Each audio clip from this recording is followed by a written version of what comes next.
नमस्कार, future express में आप सभी का स्वागत है। मैं हूं सुमित और हफ्ते का पहला कारोबारी सत्र और एक और ऐतिहासिक दिन जबकि भारतीय बाजार वापस 25,000 की दहलीज से कुछ देर पहले अभी छू कर आया है। करीब 24,999.8 ये निफ्टी का अब नया ऑल टाइम हाई है जो कि 25,000 की बिल्कुल दहलीज पर होकर आया और अभी भी करीब 25,000 के आसपास ही हम कामकाज कर रहे हैं। 20 अंकों के आसपास की दूरी इंडेक्स में भले 25,000 से है, लेकिन एक औपचारिकता के तौर पे कह लीजिए आज 25,000 का लेवल भी ऑलमोस्ट निफ्टी छूकर आ चुका है।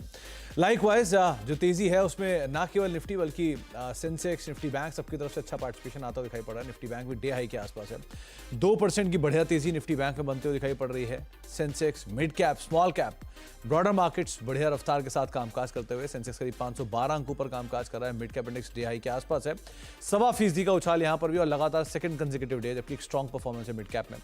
1.25% के आसपास की तेजी स्मॉल कैप इंडेक्स में है। 250 अंकों का उछाल यहां पर भी है। 1750 शेयर एनएससी में तेजी के साथ कामकाज कर रहे हैं और करीब 700 शेयर जो एनएससी में गिरने के साथ कामकाज करते हैं। नहीं, हर एक शेयर के सामने करीब 3 शेयर ऐसे हैं जो कि तेजी के साथ ट्रेड करते हुए दिखाई पड़ रहे हैं। इसके अलावा आज जो कुछ की कंट्रीब्यूटर उसमें आईसीआईसीआई बैंक करीब 53 अंकों कंट्रीब्यूशन यहाँ से है। साथ ही साथ एलएनटी की तरफ से कंट्रीब्यूशन है। एसबीआई, एचडीएफसी बैंक यहाँ से एक अच्छा कंट्रीब्यूशन आता हुआ दिखाई पड़ रहा है। और उसके अलावा गिरने वाले शेयर में भारतीय एयरटेल, टेक महिंद्रा, टाइटन और आईटीसी, ये कुछ ऐसे नाम जो कि प्रेशर के साथ कामकाज करते हुए दिखाई पड़ रहे हैं। आज हम बातचीत करने वाले हैं शेर खान बाय बीएनपी से के जतिन गेडिया सर से हमारे साथ मौजूद हैं। साथ ही साथ कुछ ही देर में हम केईसी इंटरनेशनल की मैनेजमेंट से बातचीत करेंगे। लेकिन जतिन सर से बातचीत करने से पहले कुछ ऑप्शंस के नंबर आपकी स्क्रीन पर हैं। 25,000 के जोन्स पे आपको कॉल राइटिंग दिखाई पड़ेगी। 25,000 के 100 के जोन्स में, क्योंकि सबको लगा था 25,000 के जोन से शायद मार्केट थोड़ा सा घूमेगा, इसलिए 25 से 100 पे जो कॉल राइटर्स है वो अनवाइंड कर रहे हैं। 25,200 के आसपास थोड़ी बहुत कॉल राइटिंग है। नीचे 24,900, 24,800, 24,700 के आसपास थोड़ी बहुत पुट राइटिंग आपको दिखाई पड़ेगी। लेकिन 24,900, 24,800 पे थोड़ा बहुत पुट राइटर आपको बैठा हुआ दिखाई पड़ेगा। लाइकवाइज निफ्टी बैंक भी लेकर आइए, वहाँ किस तरह की स्थितियाँ बनते हुए दिखाई पड़ रही हैं। निफ्टी बैंक के केस में करीब 52,200, 52,300 के केस निफ्टी अभी कामकाज कर रहा है। तो 53,000 के आसपास आपको अनवाइंडिंग दिखाई पड़ेगी। ये 52,100, 52,500 होना चाहिए, लेकिन 51,500, 51,100 है। लेकिन 52,000 के जोन्स में, 51,900 के जोन्स में और 51,500 के जोन्स में आपको पुट राइटिंग दिखाई पड़ेगी। Heat map overall bullish, strong bullish rather आप कह लीजिए कि मार्केट में एक अच्छी खरीदारी है। तो 54 लॉन्ग है, 78 में शॉर्ट कवरिंग है, 21 शॉर्ट बन रहे हैं और 28 अनवाइंडिंग में आ रहे हैं। कहाँ लॉन्ग है, कहाँ शॉर्ट कवरिंग है, ये भी देख लीजिए कि आज एक स्ट्रॉन्ग बाइंग मार्केट के अंदर है और उसमें महानगर गैस 5% ऊपर, बीईएल 2% ऊपर, पावर ग्रिड करीब 2% ऊपर, आईजीएल, अदानी पोर्ट 2% की तेजी यहाँ पर है। शॉर्ट कवरिंग कैंडिडेट बने हुए आज एस्ट्रल, कमिंस, एचएएल, सन फार्मा, बिरला सॉफ्ट, जहाँ पर आज शॉर्ट कवरिंग आपको दिखाई पड़ेगी। अनवाइंडिंग साइड पर या नए शॉर्टिंग जहां पर हो रहे हैं उसमें क्रॉम्पटन, एबट, टेक महिंद्रा, भारतीय एयरटेल जहां पर अनवाइंडिंग है और शॉर्ट बिल्डअप में एम्फेसिस है, यूनाइटेड ब्रिवरीज है, सिप्ला है, इंडिगो है, टाटा कंज्यूमर है, जहां पर कुछ हद तक नए शॉर्ट बिल्डअप होते हुए दिखाई पड़ रहे हैं। इन नंबर्स के बीच में बातचीत कर लेते हैं जतिन सर से। जतिन सर नमस्कार, स्वागत है कार्यक्रम में और एक बार फिर से शुभकामनाएं। 5,000 से 25,000 आप लगातार मार्केट्स को देख ही रहे हो, सालों साल बढ़ते हुए, और 15,000 से 25,000 तो कुछ ही समय में देख डाला हमने, और 20,000 से 25,000 तो कह लीजिए बिल्कुल ही रीसेंट वाली तेजी है। कैसे रीड कर रहे हो मार्केट्स को इस तेजी के बाद? क्या आज तो थोड़ी बहुत चलिए प्रॉफिट टेकिंग आ सकती है हायर लेवल से, लेकिन अदरवाइज कैसे आप स्ट्रेंथ देख रहे हो मार्केट्स की? गुड आफ्टरनून एवरीबॉडी और शुभकामनाएं आपको और आपके पूरी टीम को और सभी जो भारतीय बाजार में ट्रेड करने वाले ट्रेडर्स और निवेशक है, सभी को 25,000 की दहलीज पे आने के लिए बहुत बहुत शुभकामनाएं। अगर जो मैं निफ्टी की बात करूं तो बजट के बाद जो थोड़ा नीजर रिएक्शन जरूर देखने मिला था, लेकिन मार्केट ने स्टेबलाइज किया, अपने शॉर्ट टर्म मूविंग एवरेजेस के ऊपर आके एक नया हाई बनाया है। हमें लगता है कि ये जो रैली स्टार्ट हुई है, हमें लगता है कि इसमें और भी जूस बाकी है और भी स्टीम बाकी है। 25,350 हमारा इनिशियल टारगेट है, उसके बाद 25,530। तो हमें लगता है कि अभी करंट लेवल से अराउंड 3% तक की अपसाइड अभी भी पोटेंशियली बाकी है। फ्रेश लॉन्ग्स भी अगर जो किसको करने हैं तो शायद डिप्स पे करे या तो फिर करंट लेवल्स पे भी करना है, तो स्टॉप लॉस लगा के करे अराउंड 24,850 का। तो लॉन्ग्स की तरफ ही ध्यान रहेगा और लॉन्ग साइड की तरफ ही ट्रेड्स देने की सजेशन रहेगी। तो बायस लॉन्ग रहेगा निफ्टी बैंक दोनों को लेकर। जतिन सर मान रहे हैं कि आप बाजार में अभी जो तेजी है वो शायद और एक्सटेंड होते हुए देखेंगे, लेकिन ऑब्वियसली बात है, इतनी बढ़िया तेजी है तो थोड़ा सा कॉशियस भी रहिएगा, तो कॉशियसली ऑप्टिमिस्टिक स्टांस अपना आप मेंटेन रखिएगा। जतिन सर, अब इंडिविजुअल स्टॉक स्पेसिफिक कहाँ पर आप लॉन्ग हो, कोई शॉर्ट कॉल भी आ रहा है क्या जहन में, या आने बंद हो गए अब जहन में? नहीं, फिलहाल शॉर्ट कॉल की तरफ ध्यान नहीं देंगे, लॉन्ग साइड की तरफ ही देंगे, प्लेइंग विद द ट्रेंड। तो लॉन्ग साइड की तरफ आज के जो ट्रेडिंग सेशन में फर्स्ट रिकमेंडेशन रहेगा वो बैंकिंग स्पेस में होगा, कैनरा बैंक। तो कैनरा बैंक में देखा है कि एक फॉलिंग चैनल में से ब्रेकआउट हुआ है, अच्छे खासे वॉल्यूम के साथ आज अपमूव आ रहा है। तो हमें लगता है कि जो पीएसयू बैंकिंग स्टॉक्स अभी तक लैगार्ड्स रहे हैं, हमें लगता है वो लाइमलाइट में आ सकते हैं, और कैनरा बैंक का सेटअप बहुत ही अच्छा लग रहा है। तो लॉन्ग करने की सलाह रहेगी। स्टॉप लॉस रहेगा 114 का, और टारगेट रहेंगे 123 और 125 के। 123 125 के टारगेट्स के लिए आप केनरा बैंक में लॉन्ग साइड पे जा सकते हैं। बैंकिंग में आज तेजी है, पीएसयू बैंक का पार्टिसिपेशन है, तो लॉन्ग साइड पे केनरा बैंक पे आप नजर रखिएगा। दूसरी कॉल? जो दूसरी कॉल होगी वो गुजरात गैस में से होगी। तो गुजरात गैस में हमने देखा है कि एक फ्रेश ब्रेकआउट हुआ है आज के ट्रेडिंग सेशन में, और साथ ही साथ में अगर जो ओआई के डेटा देखे तो अराउंड 15% एडिशन हुआ है। तो हमें लगता है कि लॉन्ग बिल्डअप हुआ है, तो यहाँ पे लॉन्ग करने की सलाह रहेगी। स्टॉप लॉस रहेगा 650 का, और टारगेट रहेंगे 695 और 715 के। ओके, तो 650 का स्टॉप, लॉन्ग साइड पे गुजरात गैस के ऊपर आप नजर रखेंगे। 700 प्लस के टारगेट्स यहाँ पे आते हुए दिखाई पड़ेंगे, और 650 का एक स्टॉप लॉस मेंटेन कर सकते हैं। तीसरा नाम जतिन सर आपकी तरफ से? जो तीसरा रिकमेंडेशन होगा वो केमिकल, स्पेशलिटी केमिकल में से होगा। पिछले 2-3 दिनों से हमने देखा है कि एसआरएफ में अच्छा खासा पॉजिटिव मोमेंटम है, जो कंटिन्यू आगे जाते भी हुए रह सकता है।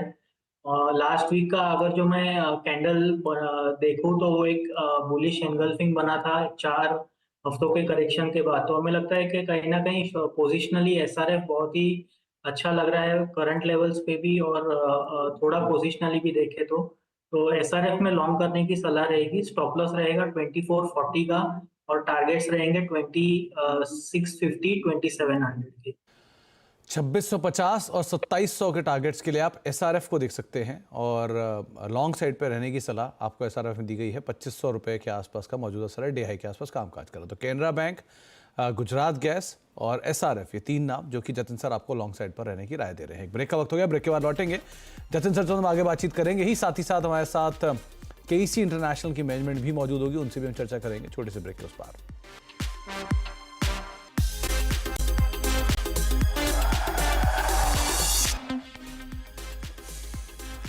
अब देख रहे फ्यूचर रेफरेंस और मार्केट्स अपने ऑल टाइम हाइज के करीब ही कामकाज करते हुए दिखाई पड़ रहे हैं। 25,000 का जो लेवल है ऑलमोस्ट छू के इंडेक्स आया, अब करीब करीब 24,960 के जोन्स में भी कामकाज करते हुए, हायर लेवल से थोड़ा सा हल्का, लेकिन फिर भी 25,000 के आसपास मार्केट होकर अभी अभी लौटा है। अब बातचीत करते हैं कुछ और खास मेहमानों से, जहां पर केसी इंटरनेशनल के मैनेजमेंट हमारे साथ मौजूद है। पहली तिमाही में कंपनी का मुनाफा डबल हो गया है, जबकि आय में 6% की बढ़ोतरी हुई है। मार्जिन में भी हल्का सुधार देखने को मिला है। नंबर्स और फ्यूचर आउटलुक पर चर्चा करने के लिए हमारे साथ केसी इंटरनेशनल के MD and CEO Vimal Kejriwal sir मौजूद भी हैं।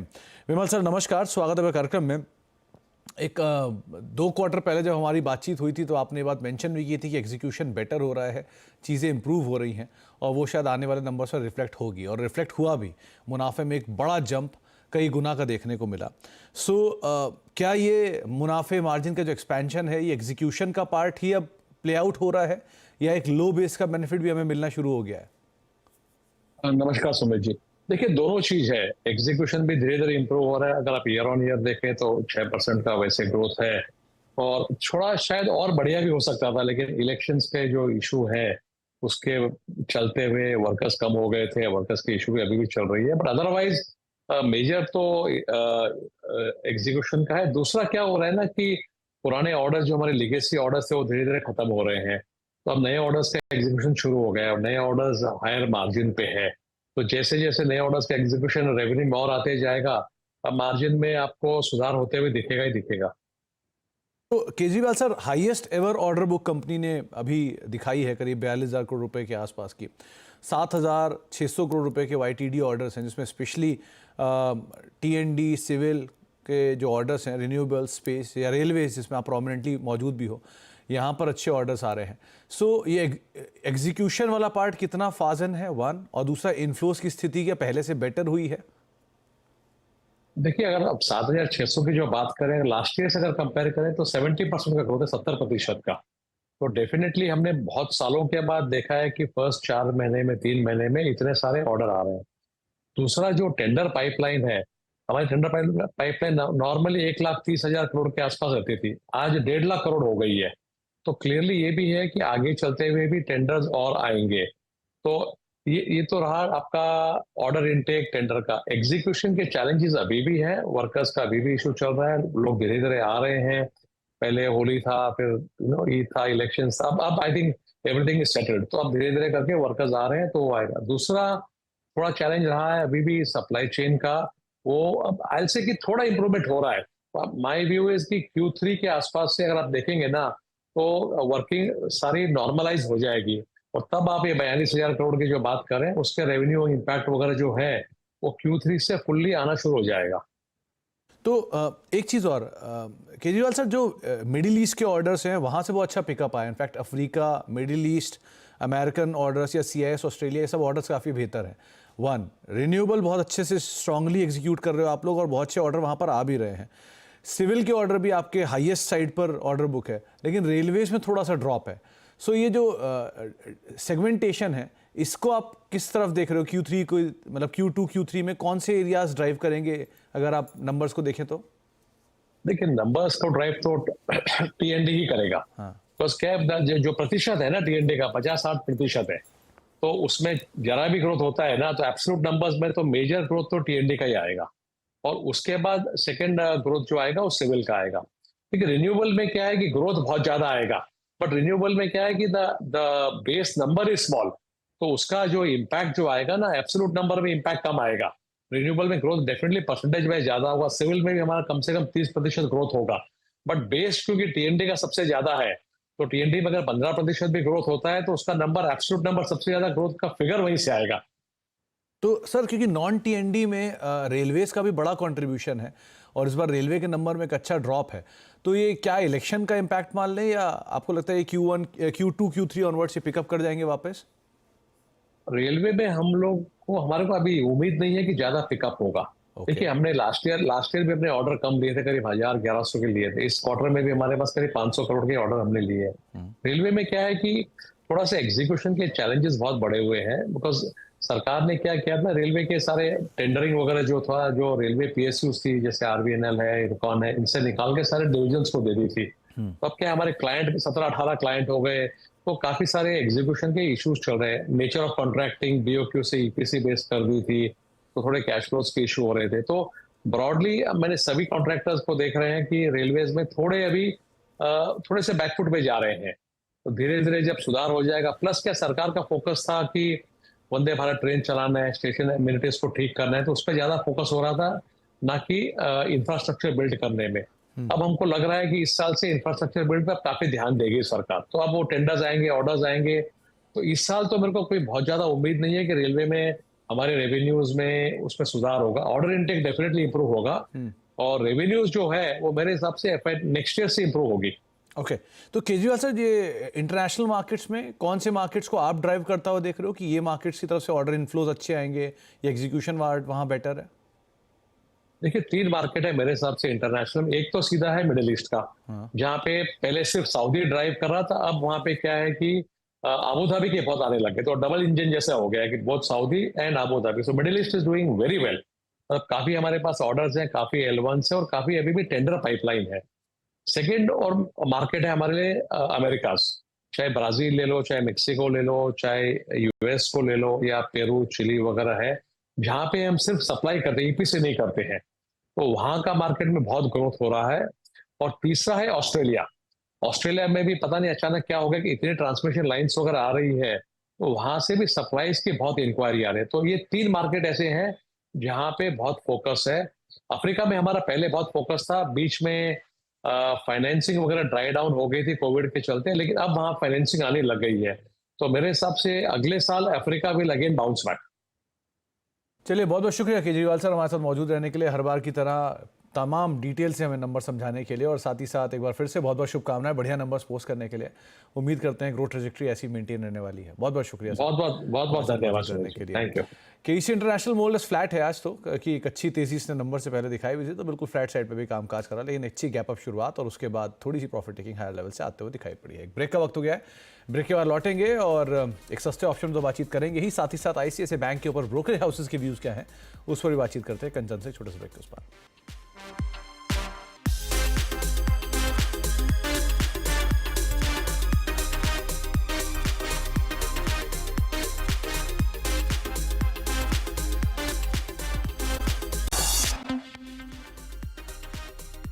आप देख रहे हैं फ्यूचर एक्सप्रेस और मार्केट्स में हायर लेवल से एक ड्रॉप, नया ऑल टाइम हाई हिट करने के बाद मार्केट्स ने, स्वाभाविक है थोड़ा सा प्रॉफिट टेकिंग आता ही है, तो एक बड़ा ड्रॉप करीब 200 अंकों के आसपास का डिप हायर लेवल से इंडेक्स दिखा चुका है और अब रफली लाल निशान में कामकाज कर रहा है। सेंसेक्स, निफ्टी बैंक तीनों में ही एक ड्रॉप है। निफ्टी बैंक हालांकि फ्लैट है, सेंसेक्स फ्लैट है, लेकिन जो बिकवाली हायर लेवल से है वो इंडेक्स के अंदर आते हुए दिखाई पड़ी है। जतिन सर, सस्ता ऑप्शन क्या चुना आपने? और देखिए, आज के ट्रेडिंग सेशन में हमने देखा है कि लॉन्ग साइड की तरफ ट्रेड लेना चाहिए और हमें जो एक स्टॉक पिक करके आया है वो है वोल्टास का 1540 का स्ट्राइक का कॉल ऑप्शन। तो हमें लगता है कि वोल्टास का जो चार्ट स्ट्रक्चर है वो ब्रेकआउट के आसपास है। आज के ट्रेडिंग सेशन में भी हमने देखा है कि 1500 के लेवल्स पे कॉल राइटर्स ट्रैप हुए, तो हमें लगता है कि sharp out of short covering हमें ये काउंटर में देखने मिल सकता है। तो 1540 का जो स्ट्राइक का कॉल ऑप्शन है जो अराउंड 47-48 के आसपास अभी ट्रेड कर रहा है, तो वो लॉन्ग करने की सलाह रहेगी। स्टॉप लॉस रहेगा 36 का और टारगेट रहेंगे 62 और 75 के। तो 1540 की वोल्टास की कॉल पे आप नजर रखिएगा। अगस्त में 48 के आसपास कामकाज कर रही है। 65 के जोन्स यहाँ पे बनते हुए दिखाई पड़ सकते हैं, इसलिए आप खरीदारी कर सकते हैं वोल्टास के अंदर। करीब 1540 की कॉल पे आप ध्यान रखिएगा। बहुत बहुत शुक्रिया जतिन सर हमारे साथ मौजूद रहने के लिए, बाजार पर बातचीत करने के लिए और सभी शेयरों पर अपनी राय रणनीति हमसे शेयर करने के लिए। ये सस्ता ऑप्शन करीब 62 रुपये का पहला टारगेट, 75 का दूसरा टारगेट, 36 का एक स्टॉप लॉस आप यहाँ पर मेंटेन करेंगे। लेकिन एक और इंपॉर्टेंट स्टॉक जो कुछ देर पहले तक बड़ा कंट्रीब्यूशन दे रहा था इंडेक्स में वो था आईसीआईसीआई बैंक। आज का सबसे बड़ा कंट्रीब्यूटर था, हालांकि अब फ्लैट हो चुका है।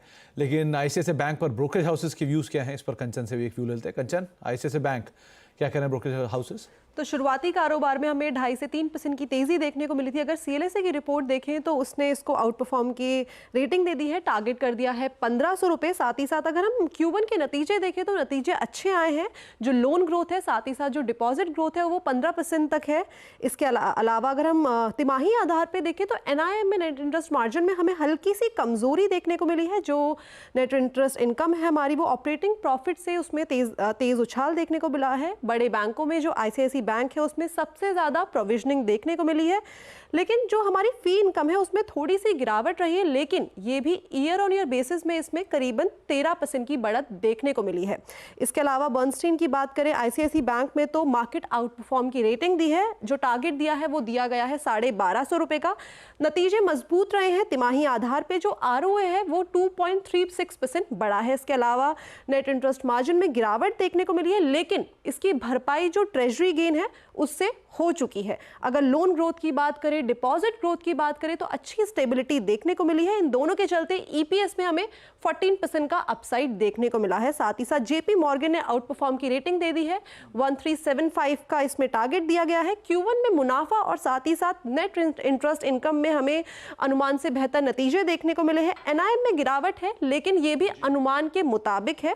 ऑपरेटिंग प्रॉफिट में 11% की हमें बढ़त देखने को मिली है। एसेट ग्रोथ 16% है। अगर हम नेट इंटरेस्ट मार्जिन देखें तो इसमें 42 बेसिस पॉइंट्स की हमें हल्की सी कमजोरी देखने को मिली है, लेकिन जो केसीसी पोर्टफोलियो है उसके चलते Q1 में जो स्लिपेज है वो ज्यादा रही है। तो अलग अलग ब्रोकरेज हाउसेस के व्यूज आईसीआईसीआई बैंक को लेकर। हालांकि आईसीआईसीआई बैंक में जो कंट्रीब्यूशन है वो थोड़ा सा कम जरूर हुआ है, फ्लैट टू पॉजिटिव टोन पे भी कामकाज कर रहा है। बहुत बहुत शुक्रिया कंचन ने तमाम डिटेल्स हमसे शेयर करने के लिए। ये तमाम ब्रोकरेज हाउसेस के नोट्स आईसीआईसीआई बैंक पे थोड़ी देर पहले तक ये की कंट्रीब्यूटर था। एक ब्रेक का वक्त हो गया, ब्रेक के बाद लौटेंगे। आशीष आपके साथ मौजूद रहेंगे, सास बहोर सेंसेक्स लेके। नमस्कार।